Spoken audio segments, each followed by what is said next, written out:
So first of all, we have here the Ten of Pentacles. And then we also have the King of Pentacles. These two cards in conjunction to one another or appearing in tandem, it usually denotes a situation where there is an escalation when it comes to your financial resources. For some of you, you might have recently gotten a raise, or you might be promised a raise. I feel like there might have been some hang-ups when it comes to this financial abundance, but the month of February is when things get released. Okay, so literally, there's like I'm hearing here a release of the floodgates so that financial abundance can come through. And if we look at this card, the water is dwindling here, right? So the crocodile, alligator, it's going back into the water source, and with this connotation, I feel like it just means, you know, the rains are coming. The time of abundance is coming into your life. You're no longer living in a dry, parched, scarce environment. I feel that, you know, scarcity is being kind of like it's scarcity is moving into the past, and I feel like this can be emotional scarcity, financial scarcity for specifically for the way this card is coming out, where there's going to be a lot more water flowing in, there's going to be a lot more abundance, there will be things that are thriving and growing and coming back in to replenish this dry, parched, scorched environment, so that you're no longer going to live in a space of dryness and scarcity. Okay. Alligators can stay underwater for a very long period of time before they need to come up for air. And so I feel like this might have been a situation that was subsisting. It existed for quite some time. And I feel that, you know, you were biding your time. You were waiting for the rains to come. You were waiting for that abundance to come into your life. And I feel the month of February, something triggers it. And I feel it has a lot to do with the planetary placement, because now we are moving into an air sign of Aquarius for the month of February. And Aquarius is a fellow air sign. So basically, there's planetary placements. When the sun is in Aquarius, it's going to trine. It's going to make a very good placement to your sign. And so as a result of that, I feel that, you know, you have some blessings coming through for this month. Okay. So whatever financial resources you've been waiting on, we have here the Hangman, and this is a state of waiting, a state of suspension, a situation where there has been some type of a holdup, something is like tied into the works and it's not being released. So I feel like for many of you, this could be physically property. Trying to release a property, like sell a property so that you can move into another property, trying to finalize a sale, and there might have been some type of contractual hangups. And I feel like for the month of February, things are clearing up. The way is paved for you so that you can, you know, achieve this financial abundance or this financial windfall that's coming through.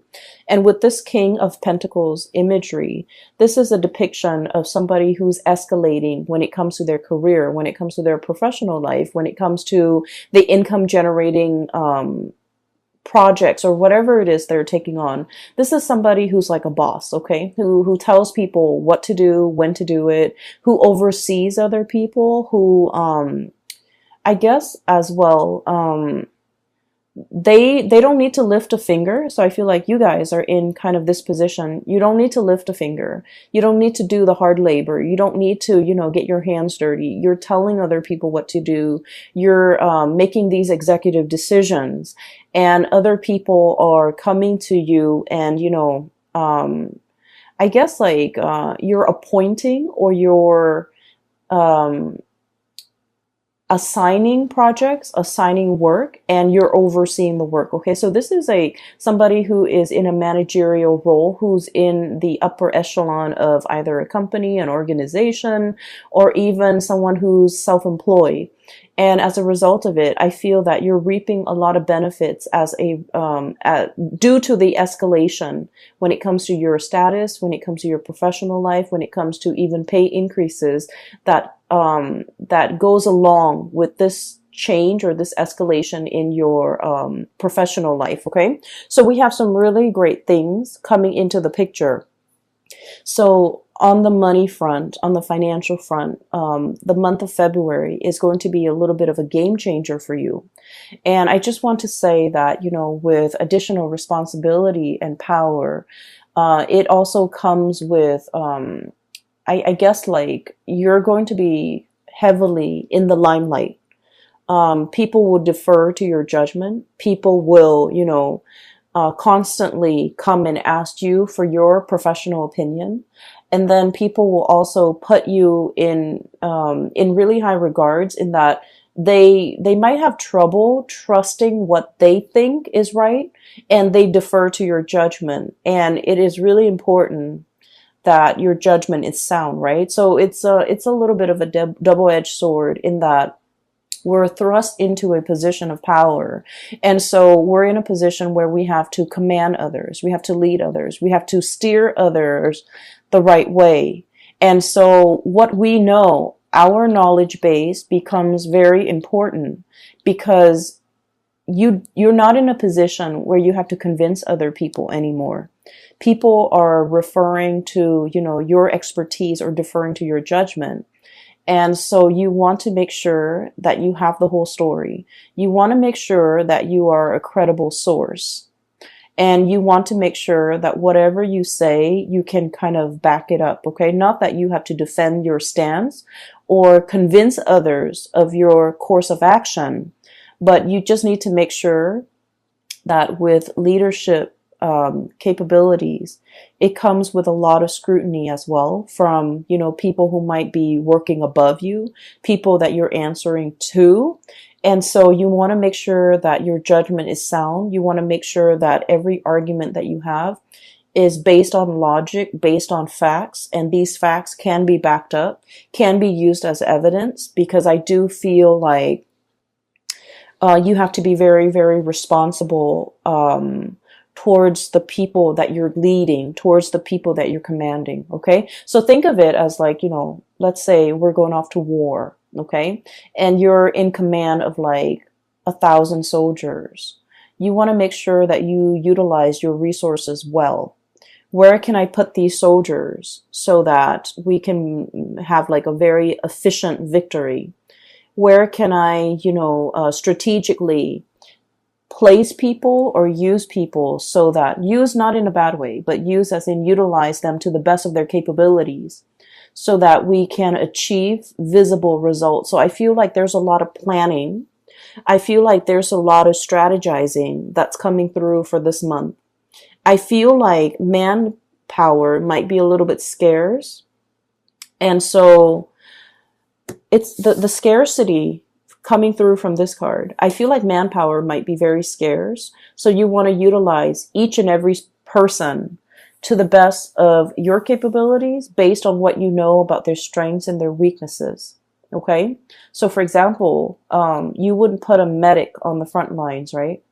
You would have him serving in the reserve, so that people can come to him for medical treatment if they're wounded, right? So it's just a matter of knowing the people that you are assigning tasks to, knowing what they're really good at, and playing up on and utilizing and taking advantage of their skill sets, so that you can, have the outcome that you want, or even have the best optimal outcome, okay? Things are never going to be perfect, but we want to aim for efficiency, and we want to make sure. And here's another thing that just came in, so I just want to talk about it real quickly. It's about utilizing people based on their strengths and their weaknesses, right?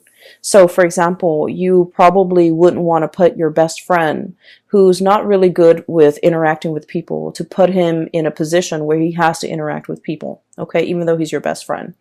So needless to say, I feel like there might be an advice towards, erring on the side of caution when it comes to who you place in the limelight, because you might also, if all goes well, then that's great. But if things fail, you might be the one facing the scrutiny. Okay. So that's what I'm seeing here. And I feel like you are very good at judging people's character. And a lot of the times too, you know, anytime we are in an interpersonal situation with another person, whether we like them or whether we don't like them, I feel like, you know, we are always a little bit biased when it comes to our true assessment of somebody's skills. And so just make sure that, you know, your friendship, your interpersonal relationship with someone does not affect the way in which they are utilized in the work environment. Okay, so make sure that you really emphasize someone's strengths and use their strengths accordingly. Okay, so I hope that makes sense. I hope that provides you with enough information, because I feel like there's room for cronyism here, but it doesn't have to be so. And there's a lot of scrutiny from the top down, so you want to be a little bit careful. Okay. But finances looks to be very stable. I feel that you're going to also be on your A game when it comes to your professional life. Okay. So with that out of the way, let's talk about, you know, walking on eggshells. Okay. So first of all, I feel like there might have been some type of a recent misunderstanding, or like lack of communication, or even lack of meaningful communication between you and another person. You say one thing and they misinterpret and think you meant another. You say, or like they said something and you misinterpret and you think they meant another. Like it seems like communication is at, you know, like, what do they call them? Like, it's like crisscrossed. Okay, so communication is not getting through between you and another person. And then I also feel like there's somebody here that might have been a little bit hurt by an interaction in the past that they had with you. And the person, the energy is coming out here as the Queen of Cups. Sorry about that. So I was talking about this card. The person here, I have here the Queen of Cups. And this could be a water sign, a Pisces, Cancer, or a Scorpio. I'm not reading the signs so much anymore. What I feel is the energy of this person. I feel like this person is deeply, very, very, very sensitive. Okay, water signs are incredibly sensitive. But I also feel like, you know, it doesn't even have to be a water sign. I feel like deep down, this person is incredibly sensitive. This is a person that likes to take care of other people, okay? They find joy and contentment when they can be of use, okay? So, like, they're very eager to take care of people. They're very eager to offer a lending hand. They're very eager to, you know, offer a shoulder for anyone to lean on. So I feel like, you know, they might oftentimes have been taken advantage of, okay? So it's someone who's very caring, who's very loving. They're also very deeply emotional, and I feel like they have a tough exterior about them. Okay, I'm looking at this, I guess, seal, walrus, whatever it is. It's and there's like a layer of blubber right underneath the skin. So I think of it as like armor. It's a necessity, because this person has been through a lot, and because they're so sensitive, that over the years they've built up this tough exterior about them, and they try not to let things get to them. And I also feel like they might have been, you know, taken advantage of quite a bit by other people because of their kindness.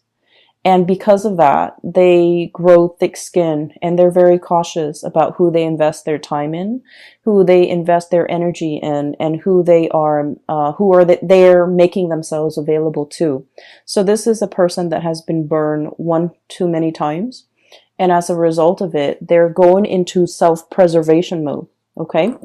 The Hermit energy. This is highly spiritual energy. Okay. And the card here, it says contemplation and wisdom. This is somebody who's very wise, like very, very wise. They understand human nature. They understand people's shortcomings. They are a very good judge of character as well. And I have a feeling here that there was something said, okay, between you and this person, where I feel like they might have gotten angry, okay, over something you said, over something that you did. And they might have like in a fit of anger, they might not have sugarcoated what they wanted to say, so it came out wrong. Does that make sense?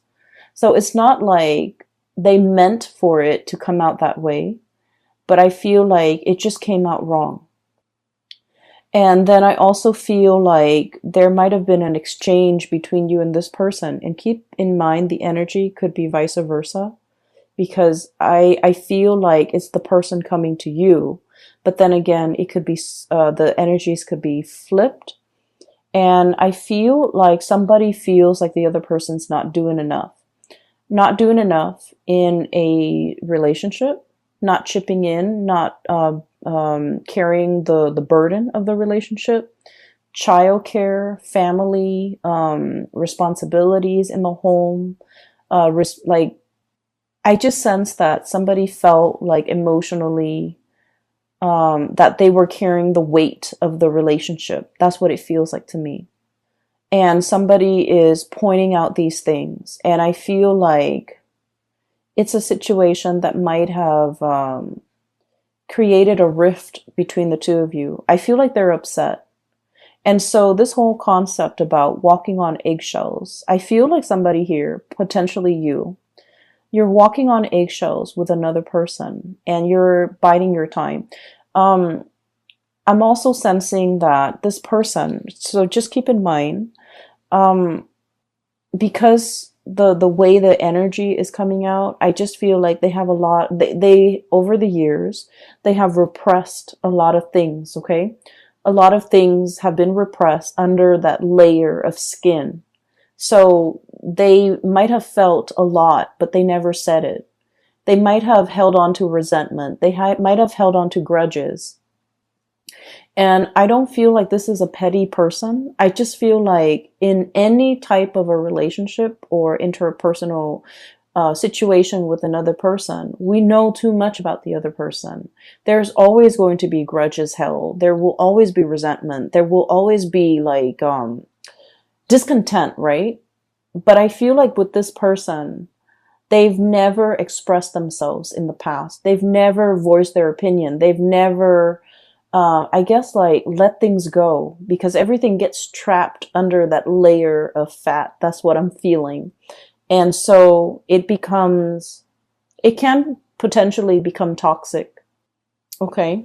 It's like harboring resentment. And then rather than talking about it, rather than saying, well, yesterday you did this and I was really unhappy with that. They didn't talk about what happened yesterday. They pick on something else and they want to talk about that, when in fact, that's not the root of the problem. So I feel like they're addressing symptoms or talking about the symptoms of their discontent or their grudges or whatever it is they've been repressing, and they're not really addressing the issues. And so when you interact with them, it can be a little bit frustrating. And I feel like they know how to kind of poke at you where it hurts, or they know what to say that really gets under your skin. There's a whole concept here about, under the skin, getting under the layers and needing to expose things, needing to really talk about things, like talking about, for example, that elephant in the room. Rather than walking on eggshells, skirting around the issue, let's just talk about it. Let's just, slice it open and bring it out into the surface and talk about it. And, heal from it. I feel like there has been a lot of back and forth, a lot of grudges held, a lot of like skirting around issues, ignoring issues, sweeping things under the rug in your interaction with this person. And now it's at a point where things are starting to implode. And I just feel like the interaction between the two of you could be a little bit toxic.